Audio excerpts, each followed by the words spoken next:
So any products that you see in these videos, you can actually click on the link in our information and purchase them. This does help support the channel. There is no additional cost to you guys. So today we'll be making fried chicken without using buttermilk.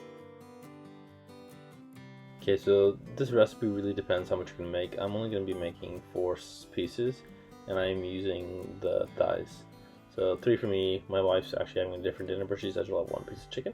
So I'm going to use 1 scoop of self-rising flour.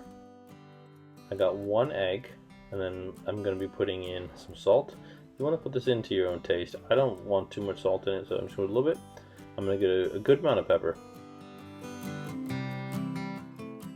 Okay, now we're going to put in some oregano, and same thing here, you're going to put in how much you want. I would say go with a little bit more than you put pepper, so I'm going to go quite a bit actually. Some rosemary. So less rosemary than the oregano. I did 2 little shakes.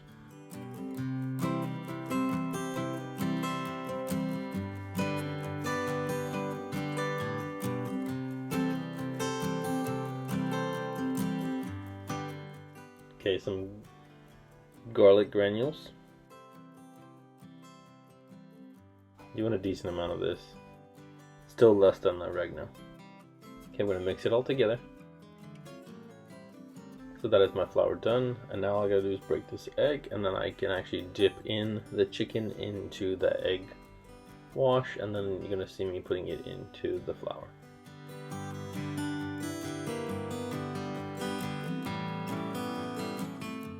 The best way to do this is use both hands. Use one when it dips in the egg, and then use a separate hand when you dip in the flour. But because I'm also holding the camera, I'm gonna have to just use the one hand, but that eventually is gonna end to a little bit of clumps on my hand, you'll see, with the flour. You wanna make sure you get both sides, flip it again, get any parts that you've missed.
You want a pan big enough to fit in your however many pieces you're using. I'm using 4, so this pan's big enough.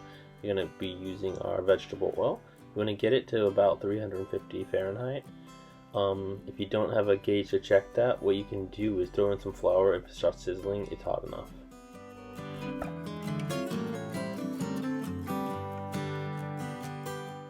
And here's my little baby. She's just chilling. She knows not to get close because it spits sometimes when you cook with oil. So you can see it's sizzling instantly when I put this in, so I know it's hot enough. I did check my temperature with a gauge. So when you put the chicken in, always put it in side down, right, towards you, and then rest it away from you. That way if it does splash, it splashes away from you. You can see I'm demonstrating that now. Drop in the corner near you, and then it goes away from you. That way if it splashes, it goes the other way.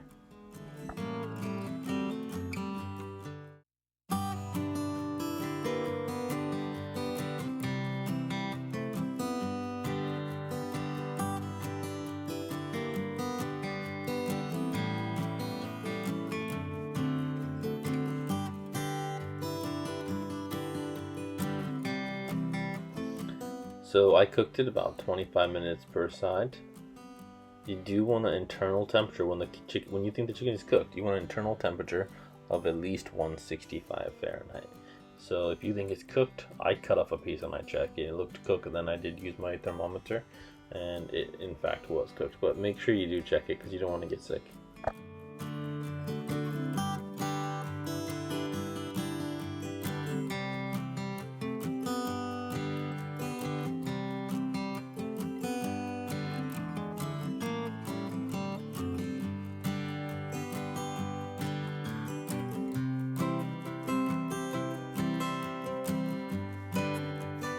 Okay, I cut off a little piece, looked at it. It looks clear, it's got clear fluid, but it wasn't at the right internal temperature, so I did cook it a little longer.